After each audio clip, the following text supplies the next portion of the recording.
Well, good morning, everybody. Thank you very much for the opportunity to come and speak to you this morning about a Parkinson's perspective. When you see that patient for the first time, what do you see? You listen to their story, you elicit the signs, and you confirm the diagnosis. A diagnosis that the person in front of you can now give a name to, because the reality is that they've been living with it for a while. It's just that they didn't know what to call it. But how do you tell them? So that day for me, back in April 2016, my GP suspected it and referred me quickly. I've spoken to her a few times since, and she was pretty convinced I had Parkinson's. But what did I see? What got me down to my GP, who I'd never actually seen before? Well, my clinical picture, I'm sure, is similar to many others before me, and many others still to come. I was sitting in the Leicester Medical School typing, and there was the faintest flicker in my left little finger. It was slight, but it was there. I also noticed my typing had become much slower. I think in general, healthcare workers aren't the best typers anyway. But even by those low standards, this was slow. One finger on both hands type of an effort. I would fall asleep in the evenings, even before my 10 and 6-year-old went to bed. I fell asleep at the noisiest swimming gala you can ever imagine, with hundreds of screaming children around the poolside. I even fell asleep at Leicester City Football Club the year they won the Premier League, amongst 32,000 fans loudly singing, "Jamie Vardy's having a party." I thought I was just tired, stressed, working too hard, burning the candle at both ends, leaving the hospital at 3:30 in the morning after a busy shift and hoping not to be phoned again that night. You see, emergency medicine on-calls are slightly different from neurology on-calls. But I kept tripping. I would scuff my left foot when I was walking as if it hit the curb, and when I looked around, it was totally flat. How often do you look at somebody's footwear in clinic? If you looked at mine, you wouldn't have had to assess my gait. You would have seen from the state of my shoe that it wasn't normal. But the one thing that bothered me was that I couldn't rotate my left wrist quickly. I would look at it and tell my brain, come on, move it faster. But I just couldn't. When I told my wife she wanted me to go to the GP the next day, but we were supposed to be going on holidays to London, I said we wouldn't get an appointment at the GP's anyway. So we went to London. A combination of tripping, sleeping, tripping and sleeping meant we had to come home a day early, and down to the GP it was. When I was seen in the neurology clinic the next day, I was asked to walk from one end of the clinic to the other. Determined not to scuff my foot, I concentrated hard and managed it without tripping. Maybe it will be okay, I thought when I sat down. You don't swing your left arm much, the doctor said. I hadn't noticed. No one had. Why would you? The neurologist leaned across and said, Johnny, you need a DAT scan. I did pay attention at medical school, but I don't remember anything about what a DAT scan was. But my wife, who's an old age psychiatrist, immediately knew then what the diagnosis was, as she routinely ordered them in her memory clinics.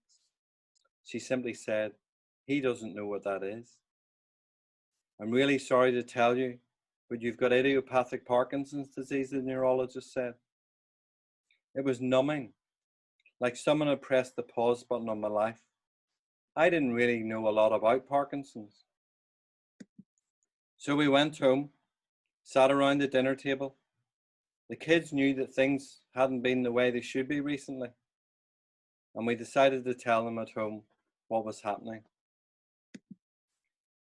But how do you tell a 10-year-old and a 6-year-old that you've got Parkinson's?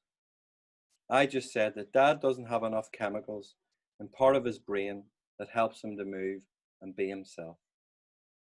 My son wanted to know if I would always be the same. My daughter wanted to know if the doctors would be able to fix it. Over the past few years, we've always had an open book policy. Any question, any time, excluding after 10:30 at night, when my son usually asks, "Have you locked up, Dad?" Just checking. So if you're going to leave the house unlocked accidentally once, make sure that your children aren't the ones to discover it the next morning.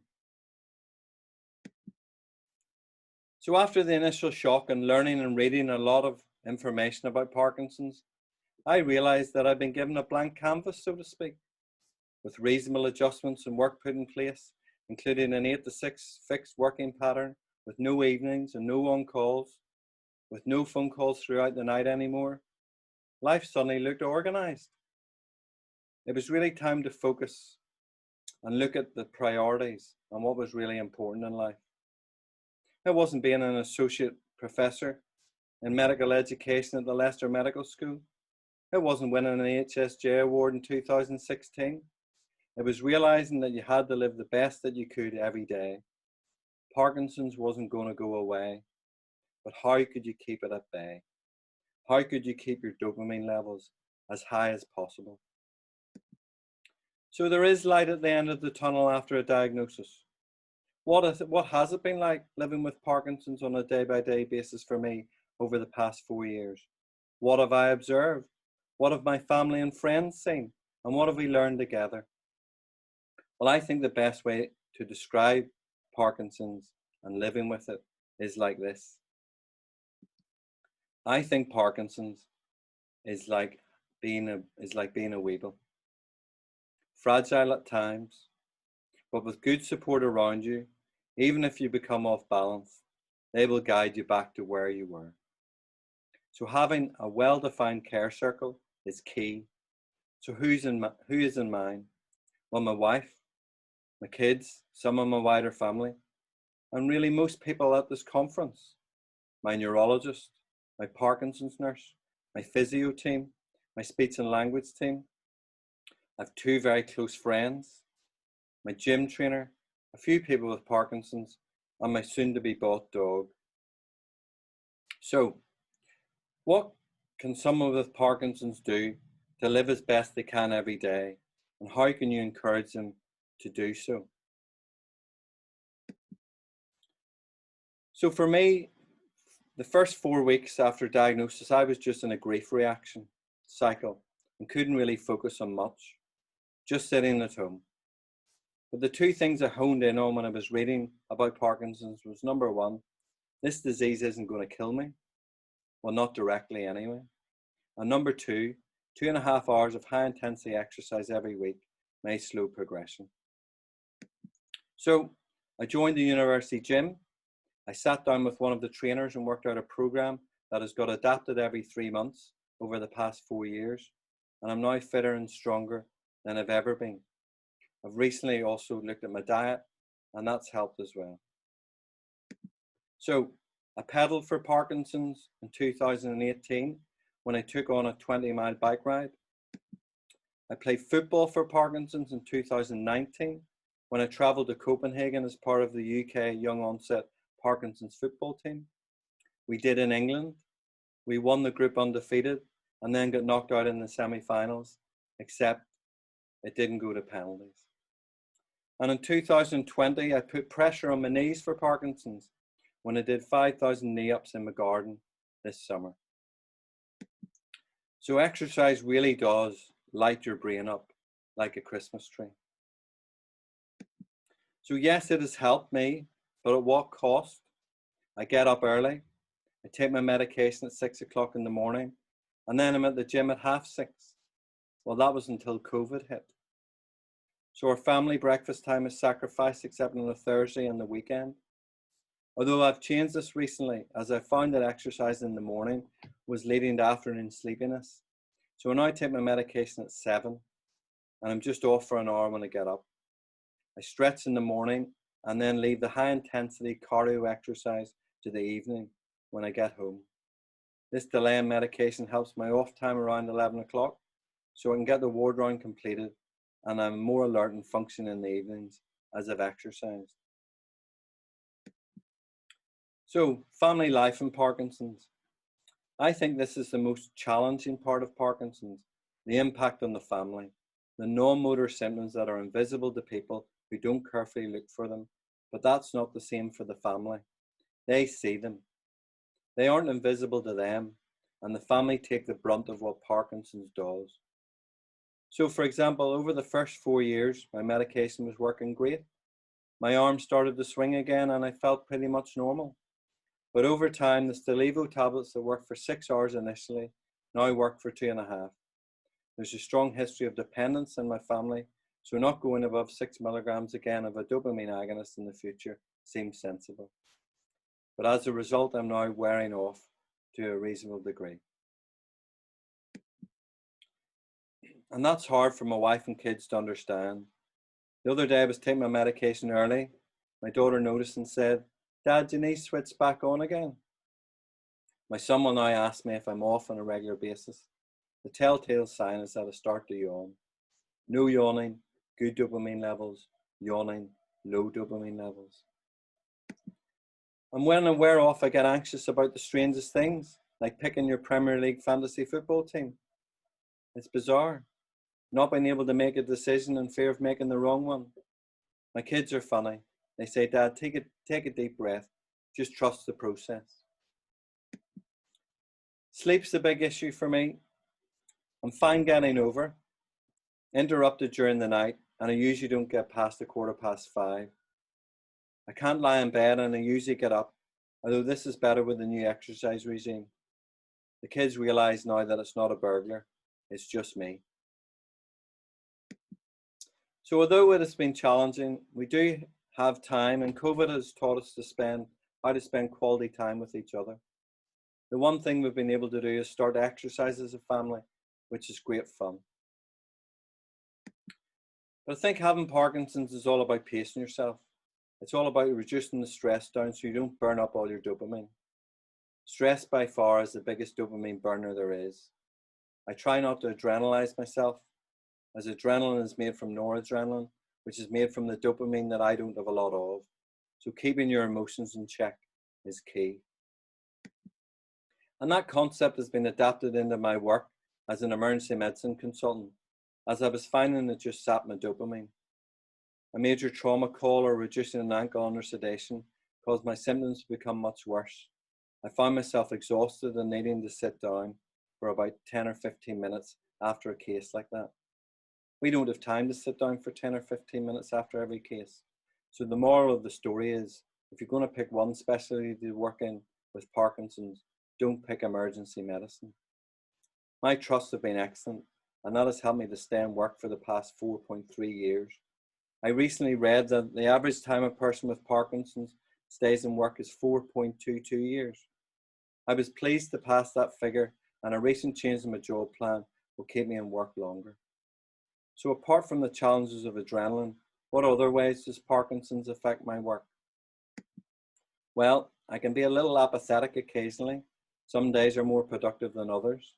I'm easily distracted, but I've addressed this by taking on more administration roles in the emergency department, where the work comes in on a Monday and needs to be done by Friday, so it keeps me to task.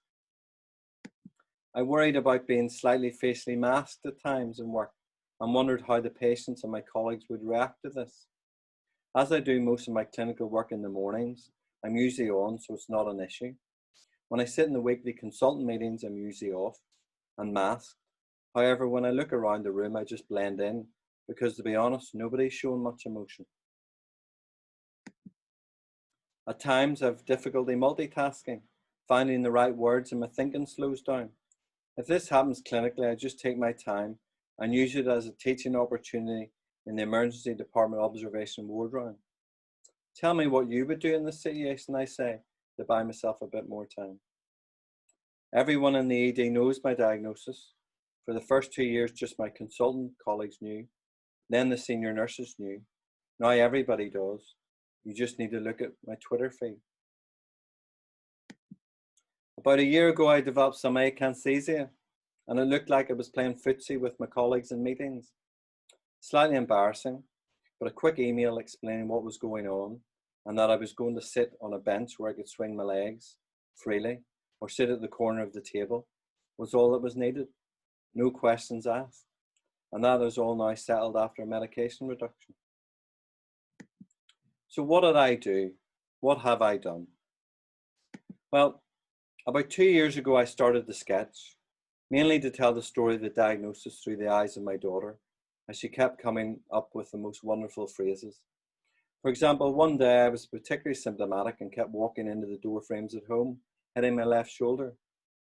When she went up to her room to go to bed that night, she walked straight into the door frame, hitting her left shoulder. Why did you do that? I said. To make you feel better, she replied. Another time she asked, Dad, what caused your Parkinson's? No one knows, I said. Well, do you not think somebody should find out? She replied. But my favourite quote was this. When I was taking her to Girls' Brigade one night, she said, hurry up, Dad, we need to go, we need to go. With the keys in my hand, trembling and attempting to put my shoe on while grabbing her bag, my daughter, seeing that this was stressing me and making me symptomatic, said, it's okay, Dad, we've got time, we'll be fine. So from there I started to sketch the symptoms, a selection of which you've seen during this talk.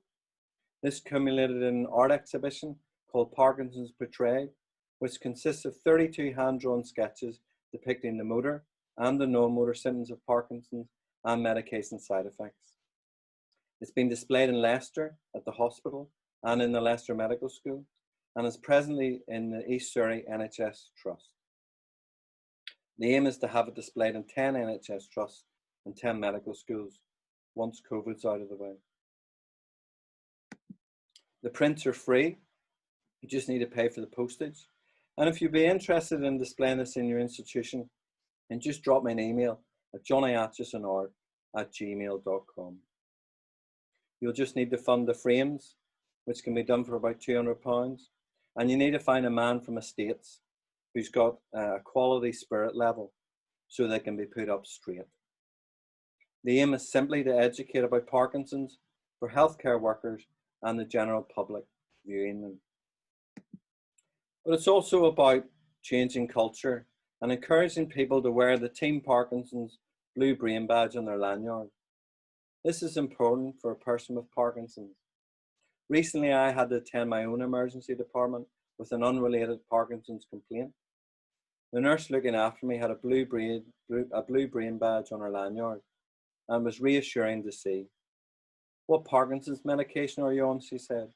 When was your last dose? She said. When is your next one? And do you have them with you? She said.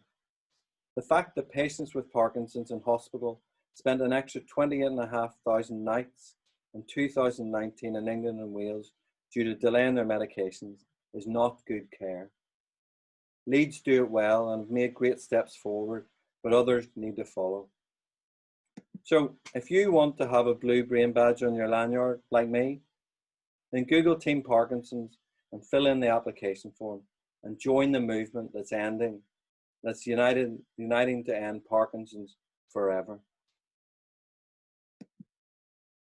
So the journey continues.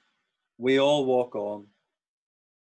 On preparing this, I realized that we never get the chance as people with Parkinson's to say thank you for all the Parkinson's research that goes on, pushing the boundaries of science as we learn even more about this complex disease.